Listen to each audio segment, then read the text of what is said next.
Kisruh DPD Partai Golkar Kota Malang terus berlanjut. Sejumlah kader senior Golkar yang menolak susunan kepengurusan DPD Golkar Kota Malang mengirimkan karangan bunga sebagai bentuk protes dan keprihatinan atas kepengurusan Golkar yang baru. Sejumlah kader senior mengirim karangan bunga ke kantor DPD Partai Golkar Kota Malang. Mereka mengirim surat sebagai rasa prihatin dan penolakan terhadap SK DPD Golkar Jatim untuk pengurus DPD Golkar Kota Malang. Para kader senior ini merasa tidak puas terhadap pelaksanaan musyawarah daerah pada bulan Desember 2025 lalu. Para kader senior ini juga kecewa karena di tengah gugatan mereka ke Mahkamah Partai Golkar terkait pelaksanaan musda yang dianggap tidak sesuai juklak juknis.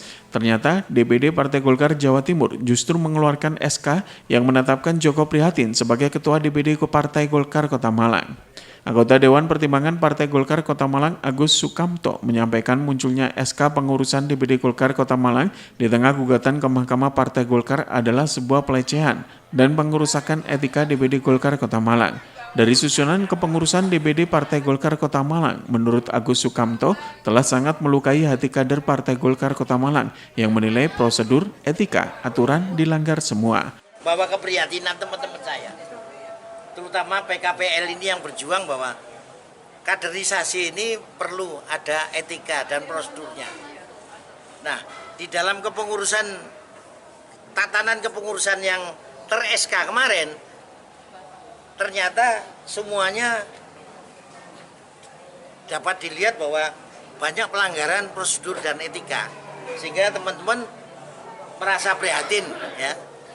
Merasa prihatin sehingga menyampaikan turut berduka cita ini atas meninggalnya kaderisasi Partai Golkar. Jadi tidak dihargainya kaderisasi. Bayangkan seseorang tidak pernah jadi pengurus Golkar, bahkan tidak pernah aktif dibuat-buat jadi pengurus DPD. Kan hebat sekali ya enggak? Sementara ada teman-teman yang berjuang 10 tahun enggak jadi apa-apa juga enggak apa-apa ya enggak? Nah ini sebagai contoh ini.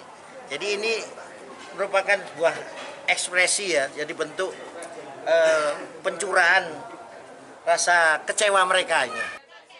Sementara kader Golkar Kota Malang selaku kuasa hukum dari ERP Office Law Firm, yakni Ervin Rindayanto, menyampaikan dari sisi hukum pihaknya akan melayangkan somasi kepada DPD Golkar Jawa Timur dengan tembusan pengurus DPP Golkar.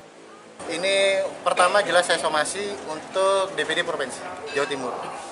DPD Provinsi Jawa Timur saya somasi sebagai pimpinan Pak Ali Mufti, kemudian Sekjen saya somasi dengan tembusan pengurus pusat. Kemarin juga sudah kita layangkan ke Mahkamah Partai tapi dicederai. SK tetap turun padahal ketika gugatan masuk harusnya itu ada status quo. Status quo itu satu yang tidak boleh berubah. Seperti itu. Nah ini kita sudah masukkan di Mahkamah Partai, SK tetap jalan dan sebagainya. Insya Allah kita akan melayangkan di PT UN. Jadi insya Allah di PT UN dengan kantor hukum saya insya Allah 8 orang, 2 senior dan mungkin sekitar 5 yang junior. Simul Afridu melaporkan.